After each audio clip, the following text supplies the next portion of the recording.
front door. We got a lock grant. It's great.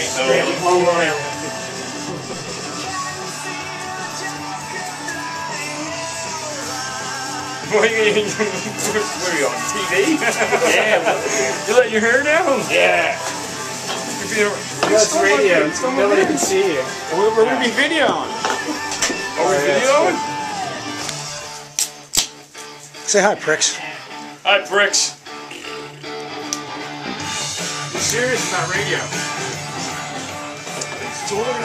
I don't know, there's not numbers. 6. You know, and I got this call, and you know, it was like in between. We were rehearsing for upcoming shows with Faith or Fear and stuff, and Larry's like, "Dude, I think you'd be perfect for him. I can't do it." And I was like, "You know what? Give me a CD." He gave me a CD. I listened to it, and I was like, I really dug the music. The singing, you know, Wayne was good for the time, I guess. And then what we did was we got together and. I said, you know, I really think that, you know, a friend of mine, Joe Gorski, should be involved with this. You know, he's a great guitar player, Deteriorate, Christ, many other bands he played with, and I just said, you know, let's get together, let's try it. So me and him rehearsed in my basement for like, what, a week? Yeah, a week or so. About a week or so. We learned 4 songs. I called Bob Hoge, the bass player. I said, I think we're ready, and we went down on a Sunday in May. I think it was the last year. Yeah. May or early June. May or early June. And what you guys were? What you guys were in the studio in August. in August. First week of August. First week of August, working on it. Now Joe and I, we go back. God, High school. high school. You were a freshman in I'm not going to say the high school, but and then you were in Deteriorate, and then you were in Fort Lauderdale, West Palm Beach. West Palm Beach for a couple years, and then you ended up coming back to this. Came back here. I did nothing musically for 6 years, 7 years.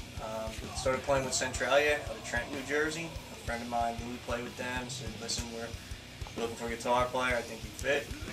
Gave it a shot. It worked out. I played with them guys about 2 years, and then, you know, it happens. Things didn't work out, and I was doing nothing again, but looking to do something. And me and Chuck had always talked about playing together, and it just kind of, one of them things that just kind of happened. It sounds cliche and all, but it just fell together. And when we got in the studio at Ron Street with Eric and Hoge, and Wayne, it just felt right, and everything came together. And that's what I was going to say, because I heard a lot of these songs that, well, not a lot, but a few of the songs that are on the record, I've heard previous recordings of them that were demoed. And the life that's been brought to them by this lineup is uncommon. Well, yeah, there's definitely an energy that that wasn't there before. It's just guys that care about the music. We like to hang out together too, and you know, and that's part of it, man. It's just well, yeah, it's more, and it seems like more of a family affair now. I mean, you got the new rehearsal studio with Hoge. Oh yeah. Which is actually, it was I actually want to really. thank Stacy for that too. Yeah, released. I'm sure that's not The queen of the Hoge Empire. yeah. Shout out to the Hoge, Hoge the builder. Yeah, I mean, Bob the builder. Because while we're working on the record, this guy is slaving away and building a brand new rehearsal studio. But Chris, Go ahead. I think the biggest part happens when we brought Brian in. Absolutely. Absolutely, yeah. I mean, Brian, that changed the whole dynamics of the band. well, I mean, which is funny because being like I'm your A&R guy, which is close enough to it, but then I came down to like the second rehearsal, and I mean we needed vocals for this record. We were at point that we were in the 12th hour. You know what I mean? 11:58. We were in it, and it was like it was like 11:50, and I came down to the second rehearsal, and as soon as I heard him, Who? as soon as I heard him, I was like, Eric's this kids? this is the guy. Cool. Absolutely. I mean, we were twiddling about different Yeah, songs. one second. There was one point where I talked to these guys now, but the record label was like, listen, guys, you gotta have product, man. You know, we got a release date and everything, and I was just like, you know what? I know the perfect guy for this. He's a friend of mine. I've known him forever. I always wanted to jam with him. No, Vicious Circle fame. Yeah, Vicious Circle fame, you know. Brian was the man. I called him up. I said, Brian, listen, I think you'd be perfect for this, you know. And I gave him a call. We met at Big Bob's house at a party. I gave him the disc.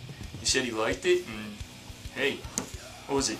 10 days later, he's we cut the vocals in. I mean, I remember he came down from a rehearsal. Three sessions. Three sessions. He cut 10 songs, and I know he didn't, but it was still it was metal. It was metal. I mean, it was definitely.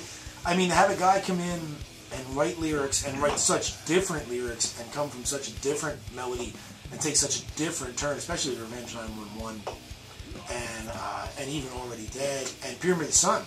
I mean, which the way the songs evolved, the way the songs changed, he worked so quickly.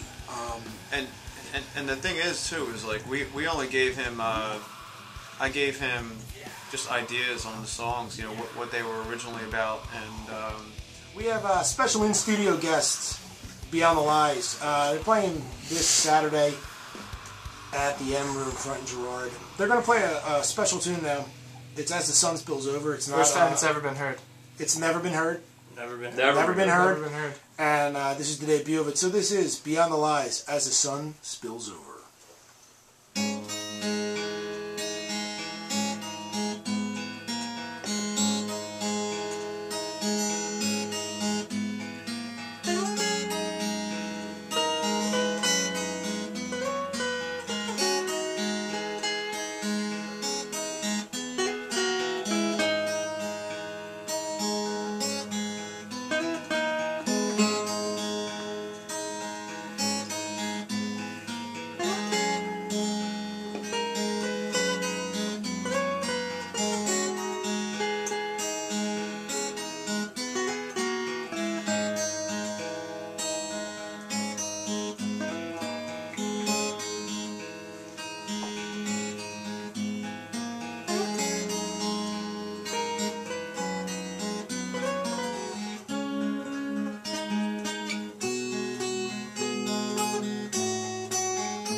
Ok, vas-y.